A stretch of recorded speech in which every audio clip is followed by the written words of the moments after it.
Paris base ചെയ്തിട്ടുള്ള ഒരു perfumers, അതാണ് Remy Marquis. Welcome to beyond note. ഇന്ന് നമ്മൾ സംസാരിക്കാൻ പോകുന്നത് അല്ലെങ്കിൽ റിവ്യൂ ചെയ്യാൻ പോകുന്നത് ഈ ഒരു പെർഫ്യൂമിനെ പറ്റിയിട്ടാണ്. റമി മാർക്യൂസ് ഇറക്കിയിട്ടുള്ള ഷാലിസ് മാൻ EDT പെർഫ്യൂം.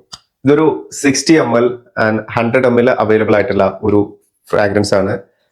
ഒരു സിട്രസ് അല്ലെങ്കിൽ ഒരു വുഡി അറോമാറ്റിക് ഒരു ടൈപ്പിലൊക്കെ വരുന്ന ഒരു ഫ്രാഗ്രൻസ്. അതാണ് റമി മാർക്യൂസിന്റെ ഷാലിസ് മാൻ. അപ്പോൾ ഇതാണ് ഇതിന്റെ ബോട്ടിലും കാര്യങ്ങളൊക്കെ ഡിസൈൻ വരുന്നത്. ഒരു ഭയങ്കര എലഗന്റ് ആയിട്ടുള്ള ഒരു ബോട്ടിലാണ്.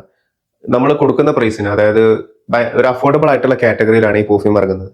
ഷാലിസ് മാനിന്റെ മാൻ വേർഷൻ ഉണ്ട്, അതേപോലെ വിമൻ വേർഷൻ ഉണ്ട്. വിമൻ വേർഷന് കുറച്ചും കൂടിയും ഒരു സെയിം ഡിസൈൻ ഒക്കെ തന്നെയാണ്, പക്ഷേ കളറിൽ ഡിഫറെന്റ് ഉണ്ട്.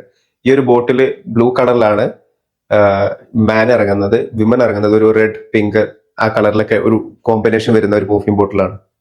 സോ ഇതാണ് ഇതിന്റെ ഒരു ഔട്ട്ലൈൻ. എൻ്റെ അടുത്ത് ബോക്സ് ഇല്ല, ബോക്സ് ആക്ച്വലി മിസ്സായി പോയി. ഞാൻ ഒരുപാട് തവണ റിപ്പീറ്റ് ചെയ്ത് മേടിച്ചിട്ടുള്ള ഒരു പെർഫ്യൂമാണ് ഈ ഷാലിസ് മാൻ. ഒരുപാട് തവണ, ഞാനൊരു 2013 സമയം തൊട്ടിട്ട് ഏകദേശം ഞാൻ ഫസ്റ്റ് അധികം യൂസ് ചെയ്യുന്നത്. അതിനുശേഷം ഒരുപാട് തവണ, ഒരു 3-4 തവണയ്ക്ക് ഞാൻ റിപ്പീറ്റ് ചെയ്ത് മേടിച്ചിട്ടുണ്ട്. അപ്പോൾ ഇതിന്റെ ബോക്സ് ആണെങ്കിലും അല്ലെങ്കിൽ ഇതിന്റെ പാക്കേജിങ് ആണെങ്കിലും നല്ലൊരു ക്വാളിറ്റി ഉണ്ട്. കാരണം ആ എമൗണ്ട് നോക്കുകയാണെന്നുണ്ടെങ്കിൽ നമ്മളിപ്പോൾ ചില പ്രീമിയം ബ്രാൻഡ് ഇറങ്ങുന്നുണ്ട്, ഒരുപാട് ലക്ഷറി ബ്രാൻഡൊക്കെ ഇറങ്ങുന്നത് അവർ സിമ്പിൾ ആയിട്ടുള്ള ബോട്ടിലൊക്കെ ചില സമയത്തൊക്കെ ഡിസൈൻ ചെയ്യുന്നത്. സോ അതിനെ വെച്ച് നോക്കുമ്പോൾ ഈ ഒരു ബോട്ടിൽ ഇവിടുത്തെ എഫേർട്ട്, അവരെടുത്ത ഡിസൈനൊക്കെ വളരെ നല്ലൊരു ഭംഗിയുണ്ട്. സോ ഒരു ഡിഫറെന്റ് ആണ്. ഇതിനൊരു കട്ടിങ്, ഒരു എഡ്ജ് ഒക്കെ കൊടുത്തിട്ടുണ്ട്. ആ കട്ടിങ് എഡ്ജ്, അതേപോലെ തന്നെ ഇതിന്റെ ക്യാപ്പ് ഒരു ട്രാൻസ്പെറന്റ് ആയിട്ടുള്ള ഒരു അക്രിലിക് ടൈപ്പിൽ വരുന്ന ഒരു ക്യാപ്പ്, ഒരു മെറ്റാലിക് ഷോൾഡർ, അതേപോലെ തന്നെ ആറ്റമൈസറും ഒരു മെറ്റൽ കളറാണ്. അതേപോലെ തന്നെ ഇതിന്റെ ഒരു ഗ്രേഡിയന്റ്, ചെറിയൊരു ഗ്രേഡിയന്റ് ഉണ്ട് ഈ ഡിസൈൻ. താഴെ കുറച്ചുകൂടി ഭയങ്കര ഡാർക്ക് ആണ്, മേലോട്ട് വരുന്ന സമയത്ത് ആ ഒരു ഡിഫറെന്റ് ആയിട്ടുള്ള ഒരു കളർ, ഒരു ബ്ലൂ കളർ റിബൺ. സോ ഇതാണ് ഇതിന്റെ പാക്കേജിങ് വരുന്നത്. പിന്നെ അതേപോലെ തന്നെ റമി മാർക്യൂസ് എന്ന് ഈ ഒരു ഏരിയയിൽ, അതായത് ഈ ഷോൾഡറിന്റെ സൈഡിലായിട്ട് ലേബൽ ചെയ്തിട്ടുണ്ട്. ഒരു എംബോസ് ചെയ്ത ഡിസൈൻ ആണ് ഇതിന്റെ ഇത് വരുന്നത്. പിന്നെ ആറ്റമൈസർ നോക്കുകയാണെന്നുണ്ടെങ്കിൽ കുഴപ്പമില്ലാത്ത ഒരു സ്റ്റാൻഡേർഡ് ആയിട്ടുള്ള ഒരു ആറ്റമൈസർ തന്നെയാണ് ഇതിന്റെ. മോശമൊന്നുമല്ല, നല്ല അത്യാവശ്യം നന്നായിട്ട് ജ്യൂസ് ഔട്ട് ചെയ്യുന്നുണ്ട്. സോ ആറ്റമൈസർ വെച്ച് നോക്കുകയാണെങ്കിലും നല്ല ആറ്റമൈസർ ആണ്, ഒരു സ്റ്റാൻഡേർഡ് ആണ്. ആ എമൗണ്ടിന് നമ്മൾ നോക്കുമ്പോൾ വളരെ നല്ല ഒരു ക്വാളിറ്റി ഉള്ള ഒരു പെർഫ്യൂം. പിന്നെ സ്മെല്ല് വരികയാണെന്നുണ്ടെങ്കിൽ ഇനീഷ്യൽ സ്മെല്ല് തന്നെ നമുക്ക് ഭയങ്കര ഒരു സിട്രസിന്റെ ഒക്കെ ഒരു ഫീല് കിട്ടുന്നുണ്ട്. ചെറിയ സിട്രസിന്റെ മാൻഡറിൻ ഓറഞ്ച് ഒക്കെ പോലെ തന്നെ ഒരു ഫീല് കിട്ടുന്നുണ്ട്. അതേപോലെ തന്നെ ഒരു ലാവൻഡറിന്റെ ഒക്കെ നമുക്കൊരു സ്പൈസി, ഒരു അരോമാറ്റിക് കാറ്റഗറിയിലൊക്കെ ഒരു ഉൾപ്പെടുത്താൻ പറ്റുന്ന ഒരു പെർഫ്യൂം ആവും. അപ്പോൾ നിങ്ങൾക്ക് അങ്ങനത്തെ ഒരു കാറ്റഗറി ഇഷ്ടപ്പെടുന്ന ഒരാളാണെന്നുണ്ടെങ്കിൽ നന്നായിട്ട് ട്രൈ ചെയ്യാൻ പറ്റും. ഒരു ഓഫീസ് വെയറും അല്ലെങ്കിൽ നിങ്ങൾക്ക് ഒരു സമ്മർ ടൈമും ഒരു വിന്ററിന്റെ ഇടയിലൊക്കെ യൂസ് ചെയ്യാൻ പറ്റുന്ന, ഒരു ഓട്ടം കാറ്റഗറിയിലൊക്കെ യൂസ് ചെയ്യാൻ പറ്റുന്ന ഒരു പെർഫ്യൂം. അതേപോലെ തന്നെ നിങ്ങൾക്ക് വേണമെങ്കിൽ ഓൾ ടൈം വെയർ ആയിട്ടും യൂസ് ചെയ്യാൻ പറ്റും. പക്ഷേ വിന്ററിൽ കുറച്ചുകൂടി നല്ലത് കുറച്ചുകൂടി ഡാർക്ക് പെർഫ്യൂംസ് ആണ്.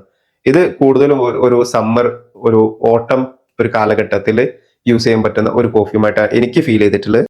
ടോപ്പ് നോട്ടായിട്ട് വരുന്നത് മാൻഡറിൻ, ലെമൺ, ഓറഞ്ച്, അതേപോലെ തന്നെ ലാവൻഡർ, ആർട്ടിമീസിയ, ബേസിൽ, ഇതൊക്കെയാണ് ഇതിന്റെ ടോപ്പ് നോട്ടിൽ വരുന്നത്. മിഡിൽ നോട്ട് വരുന്നത് pink pepper, cardamom, jasmine petals, violet leaves തുടങ്ങിയിട്ടുള്ള ഒരു നോട്ട്സ് ആണ് ഇതിന്റെ മിഡിൽ നോട്ടായിട്ട് വരുന്നത്.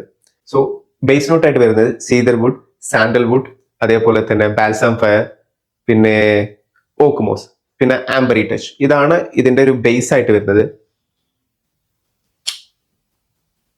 ഒരു ഭയങ്കര ഒരു ഡിഫറെന്റ് ആയിട്ടുള്ള ഒരു പെർഫ്യൂം, നല്ല രസമുണ്ട്. ഇത് സ്മെൽ ചെയ്തൊക്കെ ഭയങ്കര രസമാണ്. ഒരു ചെറിയൊരു സ്പൈസി ടച്ച് ഇതിന്റെ, ചെറിയൊരു സ്മോക്കി അപ്പീലിങ്ങും ഈ ഒരു പെർഫ്യൂമിനുണ്ട്. അപ്പോൾ നിങ്ങൾക്കൊരു അറോമാറ്റിക് കാറ്റഗറിയിൽ ഒരു ചെറിയൊരു അറോമാറ്റിക് സ്പൈസി ഒരു സ്മോക്കി ടൈപ്പ് ഡിസൈൻ അല്ലെങ്കിൽ അങ്ങനത്തെ ഒരു സ്മെൽ ഇഷ്ടപ്പെടുന്ന ഒരാളാണെന്നുണ്ടെങ്കിൽ നിങ്ങൾക്ക് ട്രൈ ചെയ്യാം റമി മാർക്യൂസിന്റെ ഷാലിസ്. ഓൾറെഡി ഒരുപാട് പേര് യൂസ് ചെയ്യുന്നിട്ടുണ്ടാവും ഈ ഒരു പെർഫ്യൂം. GCC കൺട്രീസിലൊക്കെ വർക്ക് ചെയ്യുന്ന അല്ലെങ്കിൽ അവിടെ നിന്നിട്ടുള്ള ഒരുപാട് ആൾക്കാർക്ക് ഈ പെർഫ്യൂമും ഇതിന്റെ അതായത് റമി മാർക്യൂസിന്റെ ഡിഫറെന്റ് ആയിട്ടുള്ള പെർഫ്യൂം യൂസ് ചെയ്തിട്ടുണ്ട്. സോ GCC കൺട്രീസിൽ ഒരുപാട് ആൾക്കാർ ഈ പെർഫ്യൂം കണ്ടിട്ടുണ്ടാവും. അങ്ങനത്തെ, അതായത് ഒരുപാട് ആൾക്കാർ യൂസ് ചെയ്തിട്ടുണ്ടാവും ഓൾറെഡി ഈ പെർഫ്യൂം. അപ്പോൾ നിങ്ങൾക്ക് ഇഷ്ടമാണെങ്കിൽ, അതായത് നിങ്ങൾ യൂസ് ചെയ്തിട്ടുണ്ടെന്നുണ്ടെങ്കിൽ നിങ്ങൾ ജസ്റ്റ് കമന്റിൽ ഒന്ന് അറിയിക്കുക. അപ്പോൾ നമ്മൾ വീണ്ടും കാണാം പുതിയ ഒരു പെർഫ്യൂമായിട്ട്.